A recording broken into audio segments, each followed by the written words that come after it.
বেগম জিয়ার সময় এসে আমরা কিছু থামাই দিলাম, কিন্তু 2001 সালের পরের থেকে এই দলটি দুর্নীতিবাজ ব্যবসায়ীদের হাতে চলে যায়, সন্ত্রাসীদের হাতে চলে যায়, অশিক্ষিত লোকদের হাতে চলে যায় এবং ঋণ খেলাপিদের হাতে চলে যায়।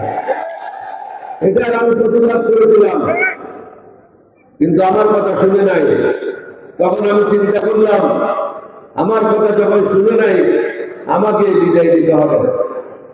আমি তখন পৃথিবীতে ইতিহাসে হয় নাই সাবেক রাষ্ট্রপতি, সাবেক স্পিকার, 6 জন মন্ত্রী, প্রায় 24 জন এমপি, পৃথিবীতে কোনো কাজ হয় না এরকম ঘটনা। তাদেরকে নিয়ে বিএনপির বিরুদ্ধে আমরা বিদ্রোহ করে নতুন দল গঠন করেছিলাম।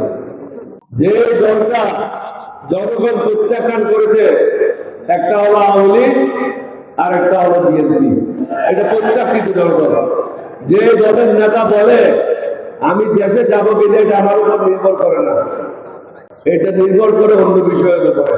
অর্থাৎ মোদী সাহেব অনুমতি দিলে আসবে, মোদী সাহেব অনুমতি না দিলে আসবে না। আপনারা কি মোদীর গোলাম? বাংলাদেশের লোকজনকে চিন্তা করতে হবে কোন পথে যাবেন।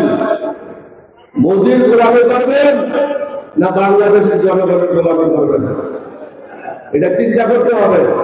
এখানে জামাত ইসলামের বিষয় না, এলডিপির বিষয় না, বাংলাদেশের স্বাধীনতা সার্বভৌমত্বের বিষয়।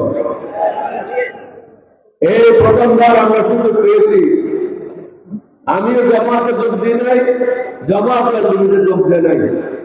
আমরা কয়েকটা দেশপ্রেমিক দল, জাতীয়তাবাদী শক্তি একত্র হয়েছে কতগুলি কর্মসূচি হাতে নিয়ে। এই কর্মসূচিগুলি কি? এই কর্মসূচি হচ্ছে আমরা ন্যায় শাসন প্রতিষ্ঠা করব, সুশাসন প্রতিষ্ঠা করব, টেন্ডারবাজি বন্ধ করব, দুর্নীতি বন্ধ করব, ঋণ খেলাপিদের জেলে আবদ্ধ করে তাদের থেকে ঋণগুলি পরিশোধ করার ব্যবস্থা করব।